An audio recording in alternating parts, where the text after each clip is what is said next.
Guys, welcome to Better Bachelor. This is Joker with a face for radio and a voice for TV.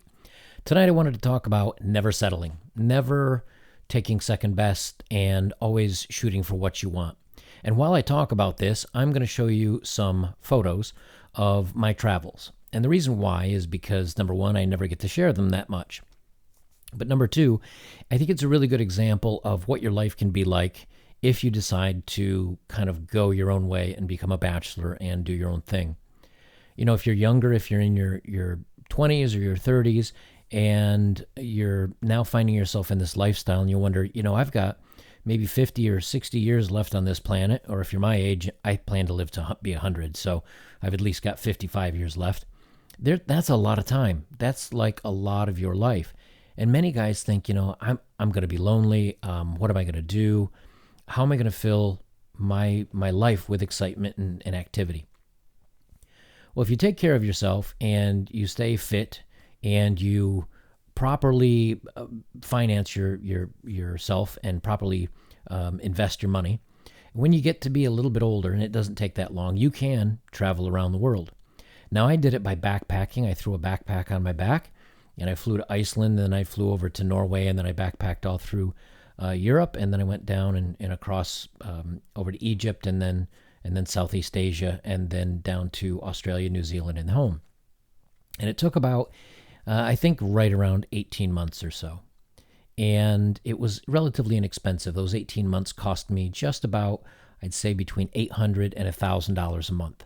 Now, to some of you younger guys that are just getting started out in work, that sounds expensive. But when you've been working for a while and you invest well, remember, that's no rent, no car payment, no anything. Just me traveling, finding hostels or sleeping in my tent out in the wild, and taking airplane trips, and maybe buying a few tickets here and there for a museum. My main hobby while I was on the road was photography, and that's what's actually on my second channel on the Unknown Adventure. I'm kind of getting those videos out. But in the meantime, here's some video, or here's some photos of some of my travels. So for me, my passion is traveling. My passion is seeing the world and learning about other cultures. And then as I get a little bit older, then I realize, okay, well, I can also, either do this continually, or I can find a place that I like and spend an extended period of time there. When you guys are feeling a little bit lost and you see your friends around you getting married, and you see your friends around you having a family, and there's that, what am I going to do instead of this? I want you to start thinking about what your dreams are. Now, if your dream is a family and kids, I don't know what I can tell you there. I don't have any advice as far as that goes, because that's just not my wheelhouse. I have no knowledge of that stuff. But when it comes to chasing the rest of your dreams, whether it's you want to rock climb or whitewater river raft, or even become a raft instructor or scuba diver or a traveler or a videographer, whatever you want to do, the point is to chase it. Too many times we get into this rabbit hole of a funk where we don't know what we're going to do, and we don't know how we're going to be happy, and we can't envision ourselves as a single person out living the world. Well, when you do kind of get out there and you kind of get to it, it's not nearly as bad as you think it's going to be. You just have to change your perspective of what you want out of life. I took my perspective, I had a 9-to-5 desk job. I was successful at it. I could have probably done that until the day I died and retired quite comfortably. But I realized, do I want to wait until I'm late 50s or 60s or even older before I start enjoying things that are out in the world? And the answer for me was no. So from several years ago, I started saving money so I could travel. And after traveling, I realized that if you do it the right way, it's not too terribly expensive. I've had friends that have told me that they flew to Europe and spent 2 weeks in Paris and did this, that, and the other, and it came back and it cost them $4,000 or $6,000 or $7,000 because they didn't, they stayed in 5-star hotels and they ate in fancy restaurants and they took all the tours. But you never also really found out what the country's about, because you didn't stay in a hostel and you didn't go to the small little backwater restaurants that aren't expensive and aren't fancy, but they're where the working man, likes to go to eat. I did the same thing in Ireland.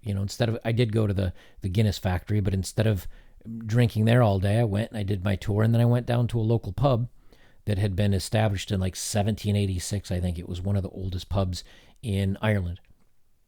And I met people and I sat at the bar and I spoke with them. And of course, I didn't understand half of what they were saying, especially the older gentlemen, because they spoke in such a strong Gaelic accent. Even though it was English, I got nothing. But my point is that, through all of this, you can find things to do. You can find ways to be happy. You can find things that are going to fill your life. And you will find that that is much more fulfilling than a relationship or a quote unquote normal job.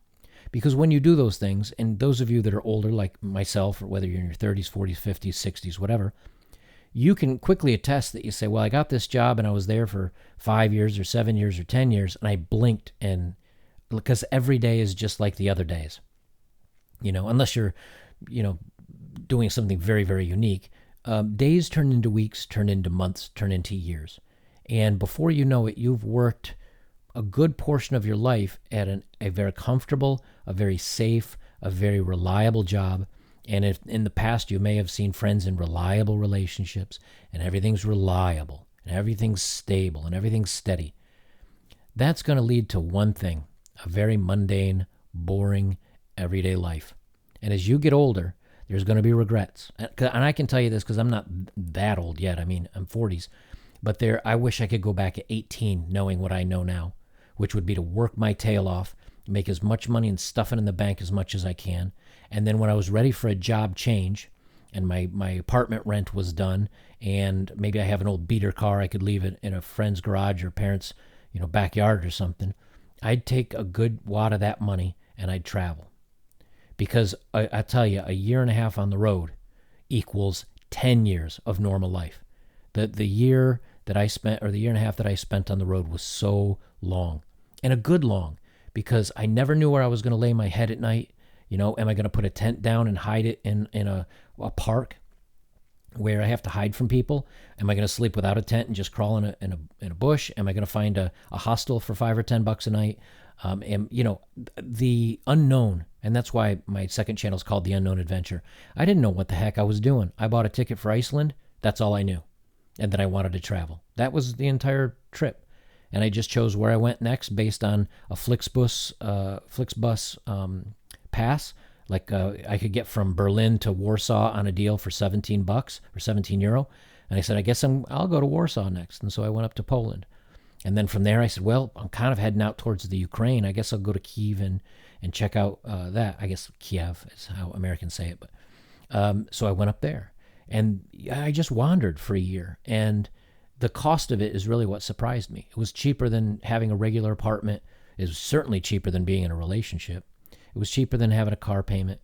And so I don't know, your passion may not be travel, but I could tell you, maybe make it part of your passion. Chase your hobbies and do things that you love. But I can tell you now that when you see other cultures and you meet other people and you have to learn a little bit of other languages, I'll tell you right now, getting off the train in Japan wasn't too bad because they had most of the signs in English. But you get off in a smaller city in the Ukraine where they don't have English posted, and you're just looking around like some of it's in Ukrainian, some of it's in Russian, and you have to get a phone app like Google Translate to take pictures of stuff and try to figure out what's going on. It's an adventure, I'll tell you what.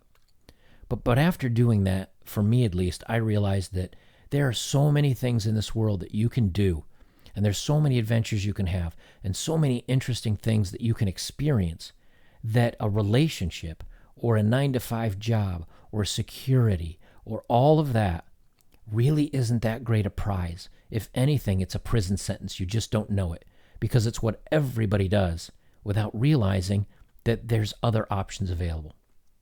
So I did all this when I was, 44, 45. I guess I started at 43 and I was 45 when I finished.